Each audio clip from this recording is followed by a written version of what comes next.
ಅಗಲವಾಗಿ ಹಿಂದಕ್ಕೆ mobile ಒಂದರಿಂದವನ್ನೇ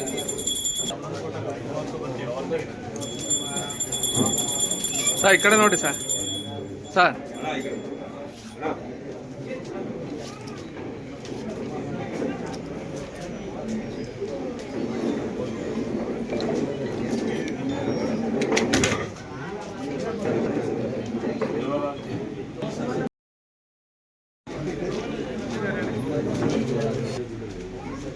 ಮೊಬೈಲ್ಗಳ ಬರ್ತಾವಟ sir ಹಾಗೆ ನೀವು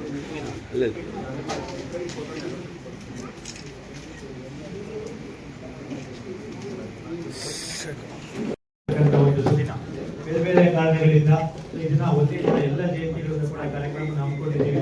ಈ ಕಾರ್ಯಕ್ರಮಕ್ಕೆ ಆಗಮಿಸಿರ್ತಕ್ಕಂಥ ಎಲ್ಲರಿಗೂ ಕೂಡ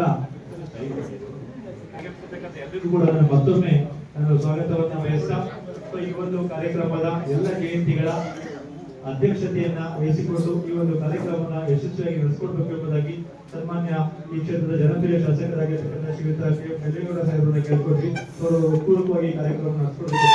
ನಿಮ್ಮೆಲ್ಲರ ಪರವಾಗಿ ಸ್ವಾಗತವನ್ನು ಸಮಾಜದ ಮುಖಂಡರಾಗಿರ್ತಕ್ಕಂಥ ಯಡವಾರ ಕೇಶಣ್ಣವರು ಇದರ ಅವ್ರ ಪರವಾಗಿ ಇದರ ಅಧ್ಯಕ್ಷ ಆಗಿರ್ತಕ್ಕಂಥ ಶಿವಕುಮಾರ್ ಅವರು ಅಥವಾ ನಾಗರಾಜ್ ಅವರು ಯಾರಾದ್ರೂ ವೇದಿಕೆಗೆ ಬನ್ನಿ, ಅವರಿಗೂ ಕೂಡ ಸ್ವಾಗತವನ್ನು ಕೊಡ್ತಾ ಇದ್ದೀನಿ. ಸಂತ ಸೇವಾಲಾಲ್ ಜಯಂತಿ ಈ ಒಂದು ಸಮಾಜದ ಅಧ್ಯಕ್ಷ ಆಗಿರ್ತಕ್ಕಂಥ ಚಂದ್ರನಾಯಕ್ ಅವರಿಗೆ ಒಂದು ಸಮಾಜದ ಪರವಾಗಿ ಸ್ವಾಗತವನ್ನ ಕೊಡ್ತಾ ಶಿವಾಜಿ ಜಯಂತಿ ಈ ಒಂದು ತಾಲೂಕು ಮರಾಠ ಸಂಘದ ಅಧ್ಯಕ್ಷ ಆಗಿರ್ತಕ್ಕಂಥ ಆನಂದ್ ಅವರಿಗೆ ಸ್ವಾಗತವನ್ನ ಕೊಡ್ತಾ ಇದ್ದೀನಿ.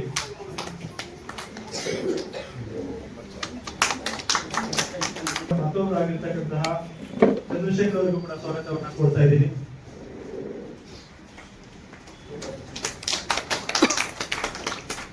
ಈ ಒಂದು ಸಮಾಜದಿಂದ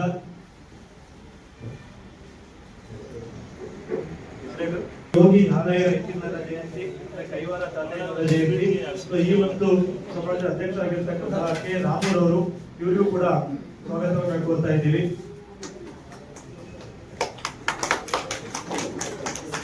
ಇದೇ ಸಮಾಜದಲ್ಲಿ ನಗರ ಅಧ್ಯಕ್ಷ ಆಗಿರ್ತಕ್ಕಂಥ ಕೆ ವಿ ರಾಜಣ್ಣ ಅವರು ಉಪಸ್ಥಿತರಿದ್ದಾರೆ, ಅವರು ಕೂಡ ಸ್ವಾಗತವನ್ನ ಕೋರ್ತಾ ಇದ್ದೀವಿ.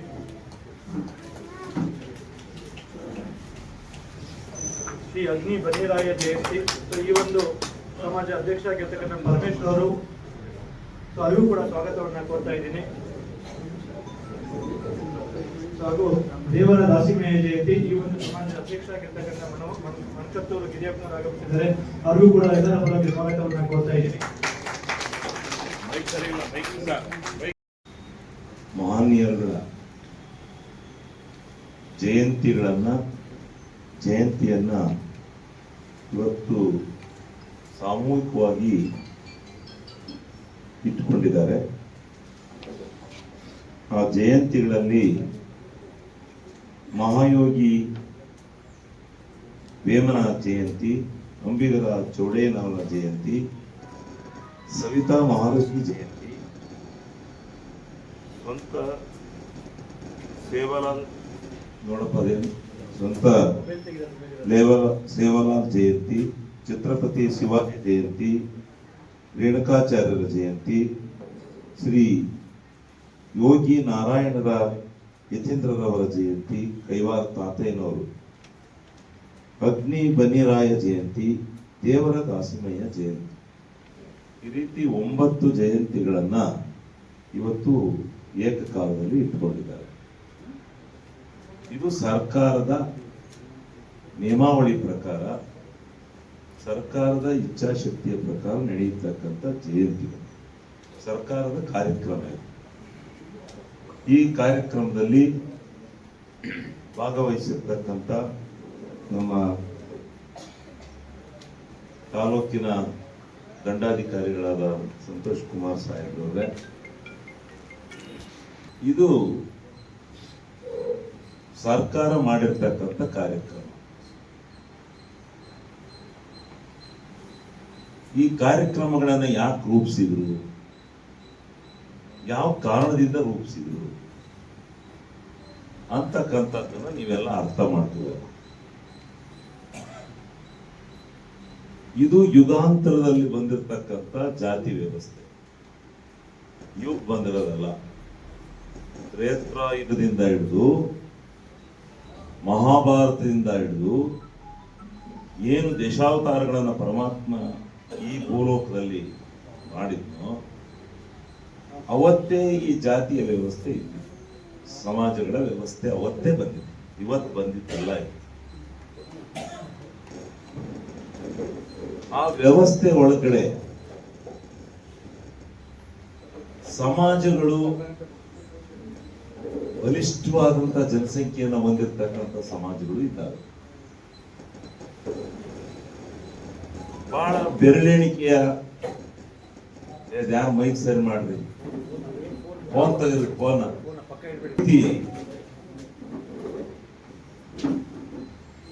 ಸಮಾಜಗಳಲ್ಲಿ ಜಾಗೃತಿಯನ್ನು ಮೂಡಿಸಬೇಕು. ಇದು ಸನಾತನ ಧರ್ಮದಿಂದಲೇ ಬಂದಿರತಕ್ಕಂಥ ವ್ಯವಸ್ಥೆ. ಇವತ್ತು ಅದಾದ್ಮೇಲೆ ಯುಗಾಂತರಗಳಾದ್ಮೇಲೆ ದುರಾಪ್ರಾಯುಗ, ತೇತ್ರಾಯುಗ, ಪರಮಾತ್ಮನ ದಶಾವತಾರ ಯಾತಕ್ ಮಾಡಿದ ಪರಮಾತ್ಮ? ಅವತ್ತು ದಶಾವತಾರದಲ್ಲಿ ಭೂಲೋಕಕ್ಕೆ ಯಾತಕ್ ಬಂದ? ನಾವು ಅಲ್ಲಿಂದಲೇ ತಗೊಂಡ್ರೆ ಇದಕ್ಕೆಲ್ಲ ಅರ್ಥ ಸಿಗ್ತದೆ.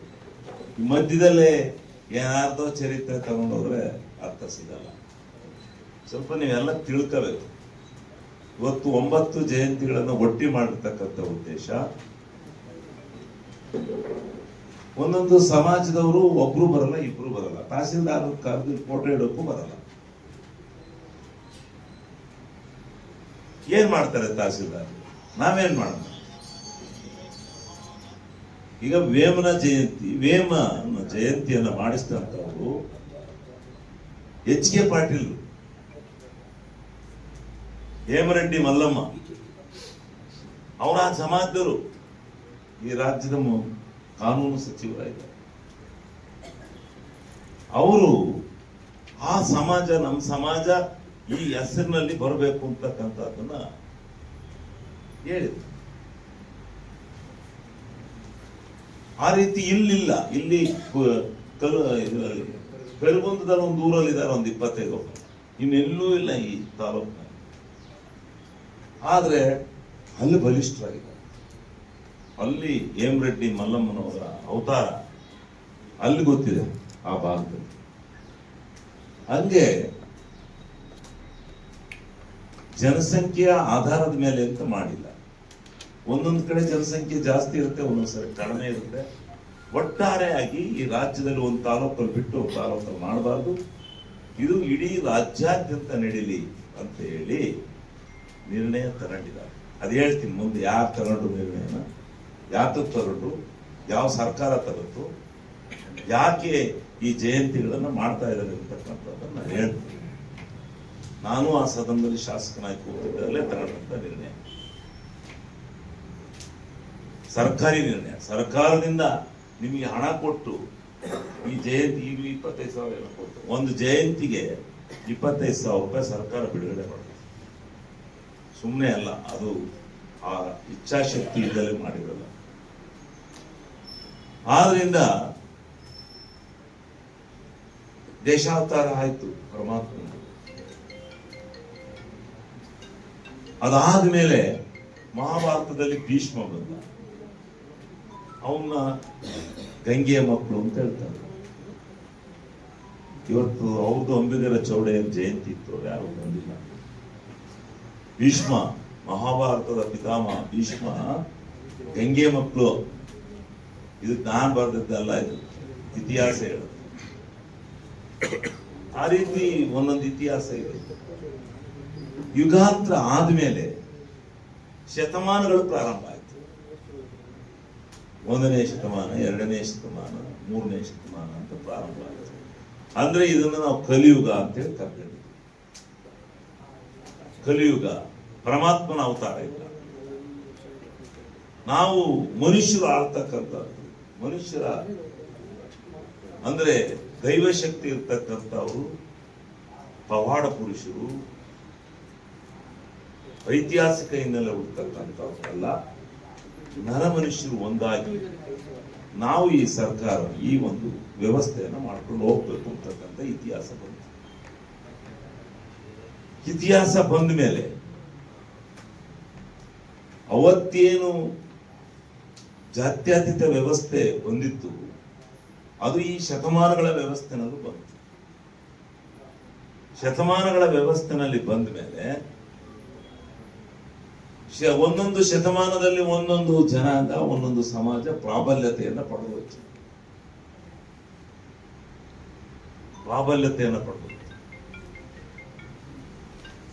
ಒಂದೊಂದು ಸಮಾಜಕ್ಕೆ ಇಡೀ ಮನುಕುಲನೆ ಆ ವ್ಯವಸ್ಥೆಯಿಂದ ದೂರ ಇರಬೇಕು. ನಮಗೆ ಆ ಭಗವಂತ ಇದೆಲ್ಲ ಕೊಟ್ಟಿರೋದು ನಿಮ್ಗಲ್ಲ ಅನ್ನೋ ರೀತಿಯಲ್ಲಿ ಜಾತ್ಯತೀತ ವ್ಯವಸ್ಥೆಯಲ್ಲಿ ಕೀಳು ಮಟ್ಟದ ವ್ಯವಸ್ಥೆ ಪ್ರಾರಂಭ ಆಯಿತು. ಮನುಷ್ಯರನ್ನ ನೋಡಿದದ್ದು, ಮನುಷ್ಯರನ್ನ ಚಪ್ಪಲಿ ಹಾಕೊಂಡು ಕೈ ಮುಗಿಬಾರದು, ಕೀಳು ಮಟ್ಟದ ವ್ಯವಸ್ಥೆ ಬಂತು. ಅದು ಬರೆದಿದ್ದಾರೆ, ಇತಿಹಾಸ ಇದೆ. 1ನೇ ಶತಮಾನದಿಂದ ಬಸವಣ್ಣವರು ಬರ್ತಕ್ಕಂಥ 12ನೇ ಶತಮಾನದವರೆಗೆ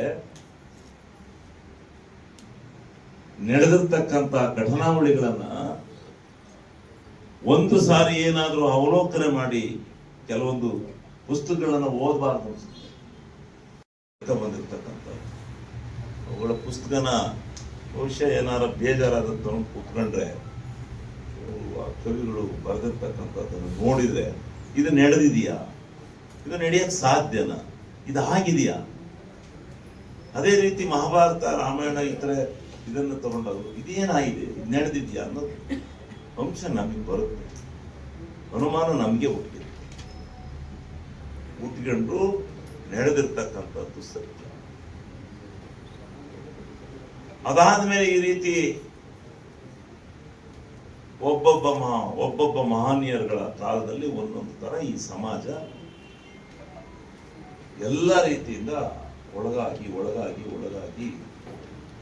ಶೋಷಿತವಾಗಿ ಈ ಮನುಕುಲ ದಟ್ಟ ದಾರಿದ್ರ್ಯತೆಯ ಕಡೆ ಹೋಗಿ ಪರಮಾತ್ಮ ಇಲ್ಲವೇ ಅಂತಕ್ಕಂಥ ಕೂಗನ್ನು ಕೂಗಿದ್ದಾರೆ.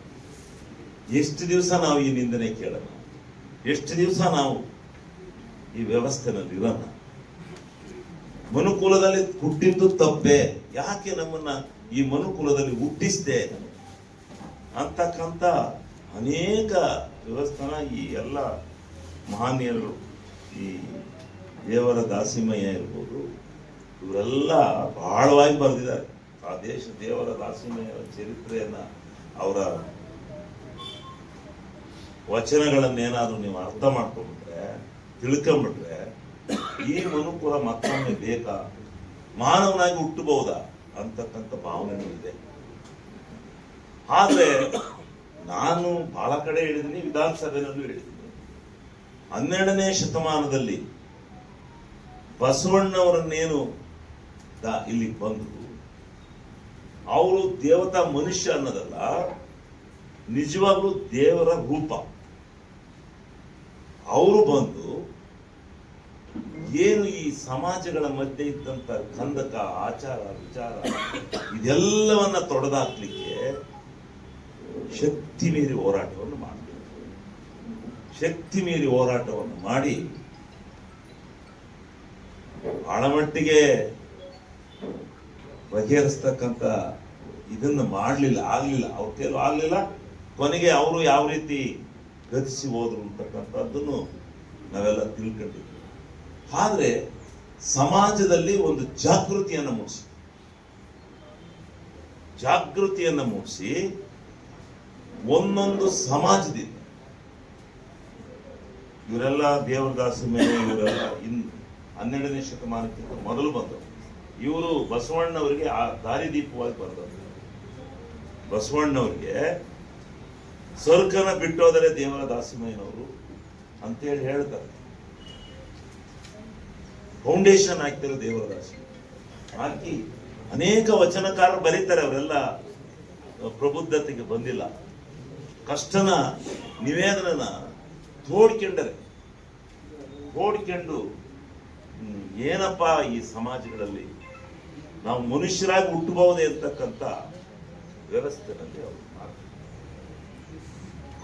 ಅದಾದ ಮೇಲೆ ಬಸವಣ್ಣವರು ಒಂದು ಅಡಿಪಾಯ ಹಾಕಿ ಹೋಯಿದ್ದೇನೆಂದ್ರೆ ಎಲ್ಲರೂ ಸಮಾನರು, ಯಾಕೆ ಭಿನ್ನಭೇದ, ಯಾವುದೇ ಜಾತಿ ಹುಟ್ಟಿರ್ಲಿ ಅವರೆಲ್ಲರೂ ಒಂದು, ಎಲ್ಲರ ಮೈನಲ್ಲಿ ಹರಿತಕ್ಕಂಥದ್ದು ಒಂದೇ ರಕ್ತ. ಈ ಜಾತಿ ಭಾವನೆ ಬೇಡ, ಈ ಜಾತಿ ವ್ಯವಸ್ಥೆಯನ್ನು ತೆಗೆದಾಕಿ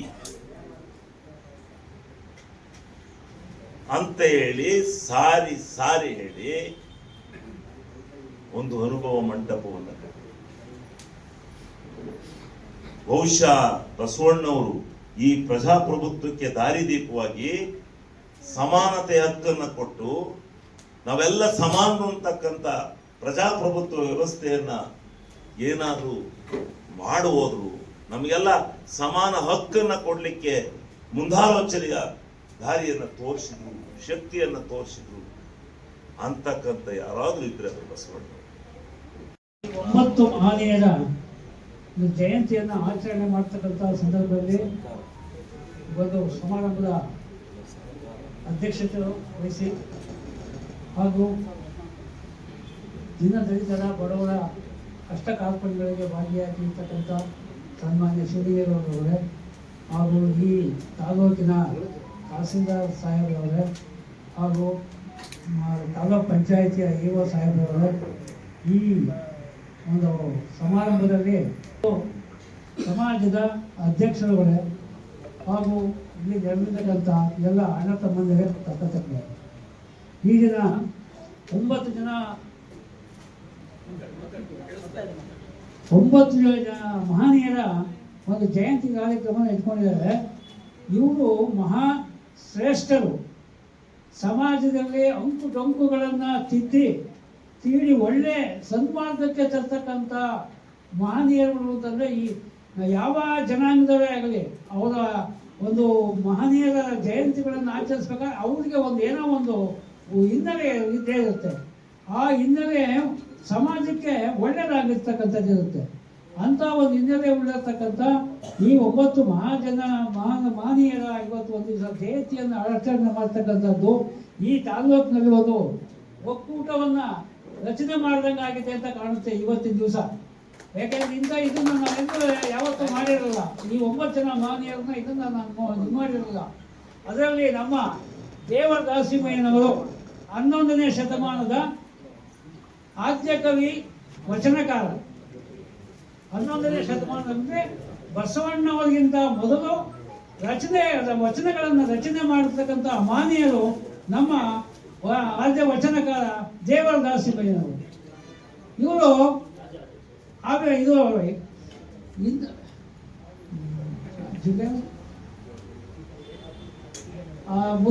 ಮುದುರ ಆ ಜನ್ಮಸ್ಥಳದಲ್ಲಿ ರಾಮನಾಥ ದೇವಸ್ಥಾನ ಅಂತಕ್ಕಂಥ ಒಂದು ರಾಮನಾಥನ ದೇವಸ್ಥಾನವಿದೆ.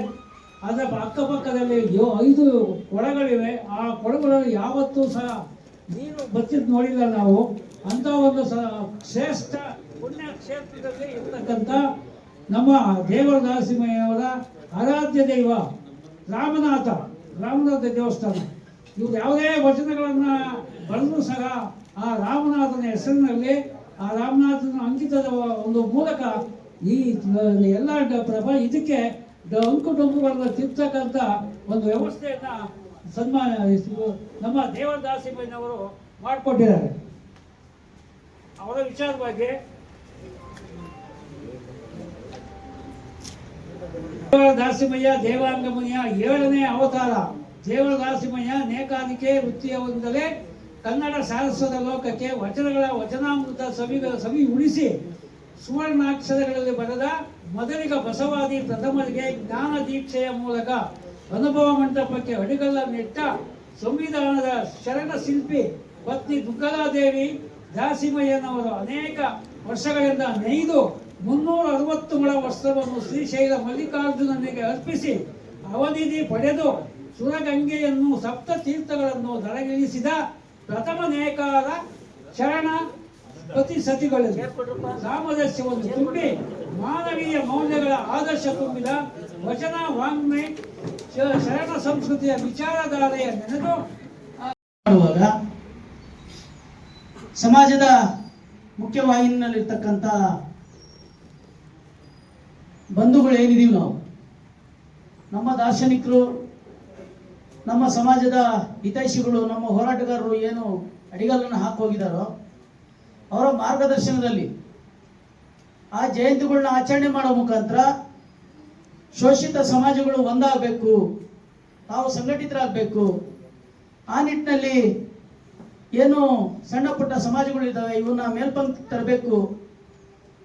ಶೋಷಿತ ಸಮಾಜಗಳ ಇಚ್ಛಾಶಕ್ತಿಯ ಅನುಸಾರ ಅವರು ರಾಜಕೀಯ ಪ್ರಾತಿನಿಧ್ಯ ಸಿಗಬೇಕು, ಸಾಮಾಜಿಕವಾಗಿ ಸಂಘಟನೆ ಆಗಬೇಕು, ಆರ್ಥಿಕವಾಗಿ ಅಭಿವೃದ್ಧಿ ಆಗಬೇಕು, ಅವರು ವಿದ್ಯಾವಂತರಾಗಬೇಕು. ಈ ತರ ಎಲ್ಲ ಆಲೋಚನೆಗಳನ್ನಿಟ್ಟು ನಮ್ಮ ಪೂರ್ವಜರುಗಳು ಇವತ್ತ ನಮಗೆ ಸಂಘಟನೆ ಮಾರ್ಗದರ್ಶನ ಕೊಟ್ಟು ಹೋಗಿದ್ದಾರೆ. ರಾತ್ರಿ ಎಲ್ಲ ಗಾಡಿಯಲ್ಲಿ ಏರ್ಕೊಂಡು ಆತ ಹರಿದಿರೋ ಗೋಣಿ ಚೀಲದಲ್ಲಿ ಕದ್ದು ಕಾಡ್ದಾರಿನಲ್ಲಿ ಹೋಗ್ತಾನೆ, ಸುಂಕ ಕಟ್ಟಬೇಕಾಗತ್ತೆ ಅಂತ. ಆದ್ರೆ ಆ ಸಂತೆ ದಾಟಿ ಮುಂದಕ್ಕೆ ಹೋಗೋ ಹೊತ್ತಿಗೆ ಹರಿದಿರೋ ಗೋಣಿ ಚೀಲದಲ್ಲಿ ಎಲ್ಲ ಭತ್ತ ಎಲ್ಲ ಸುರಿದೋಗಿ ಖಾಲಿ ಚೀಲ ಉಳಿದಿತ್ತಂತೆ. ನಮ್ಮ ಭಕ್ತಿ ಹೆಂಗಿದಪ್ಪ ಅಂತ ಅಂದ್ರೆ ಇಲ್ಲಿ ಬಂದು ಫೋಟೋ ಹೊಡಿಸ್ಕೊಂಡು ಹೋದ್ರೆ ಮುಗೀತು, ಅಲ್ಲಿಗೆ ಸೇವಾಲಾಲ್ ಮಹಾರಾಜರು ತೃಪ್ತಿ ಆದ್ರು ಅಂತ. ಇದನ್ನ ಬಿಡ್ಬೇಕು. ಎಲ್ಲ ಸಮಾಜದ ಮುಖ್ಯವಾಹಿನಿಯಲ್ಲಿರ್ತಕ್ಕಂಥ ಸಂಘಟನಾ ಚಟುವಟಿಕೆಯಲ್ಲಿ ತೊಡಗಿಸ್ಕೊಂಡಿರ್ತಕ್ಕಂಥ ಎಲ್ಲ ಸಮಾಜದ ಮುಖಂಡರುಗಳು ಇವತ್ತ ನಾವು 9 ಮಹನೀಯರ ಜಯಂತಿನ ಆಚರಣೆ ಮಾಡಿ ಹೊರಗೆ ಹೋದ ತಕ್ಷಣ ನಮ್ಮ ಜವಾಬ್ದಾರಿ ಮುಗಿಲಿಲ್ಲ. ನಿಮ್ಮ ಬಂಧು ಬಾಂಧವರಿಗೆ, ನಿಮ್ಮ ಕುಲ ಬಾಂಧವರಿಗೆ, ನಿಮ್ಮ ಸಮಾಜದಲ್ಲಿ ಇರ್ತಕ್ಕಂಥ ಕೆಳಸ್ತರದಲ್ಲಿರ್ತಕ್ಕಂಥ ಎಲ್ಲರನ್ನ ಪ್ರಜ್ಞಾವಂತಿಕೆ ಬೆಳೆಸಿ ಅವ್ರನ್ನ ಸಮಾಜದ ಮುಖ್ಯವಾಹಿನಿಗೆ ತರ್ತಕ್ಕಂಥ ಮಹತ್ತರವಾದಂಥ ದೊಡ್ಡ ಜವಾಬ್ದಾರಿನ ಇವತ್ತು ಸೇವಾಲಾಲ್ ಮಹಾರಾಜರ ಹೆಸರಿನಲ್ಲಿ ನೀವೆಲ್ಲ ಪ್ರತಿಜ್ಞೆ ಮಾಡಿ ಹೊರಡ್ಬೇಕು. ತುಂಬಾ ಶೋಷಣೆಗೆ ಒಳಗಾಗ್ತಾ ಇದೀವಿ ನಾವು ಇವತ್ತು ಜಾತಿಗಳ ಮಧ್ಯದಲ್ಲಿ ವೈಷಮ್ಯನ ಬಿತ್ತಕ್ಕಂಥ ಕೆಟ್ಟ ರಾಜಕಾರಣಗಳು ಶುರು ಆಗಿದೆ. ಜಾತಿಗಳಲ್ಲಿ ಸಂಘರ್ಷಗಳು ಶುರು ಆಗ್ತಾ ಇದೆ. ನಮ್ಮಲ್ಲಿರ್ತಕ್ಕಂಥ ಒಗ್ಗಟ್ಟನ್ನು ಹೊಡಿಲಿಕ್ಕೆ ಬೇರೆ ಬೇರೆ ತರದಲ್ಲಿ ಎಲ್ಲ ಚಟುವಟಿಕೆಗಳು ನಡೀತಾ ಇದೆ ಇವತ್ತು.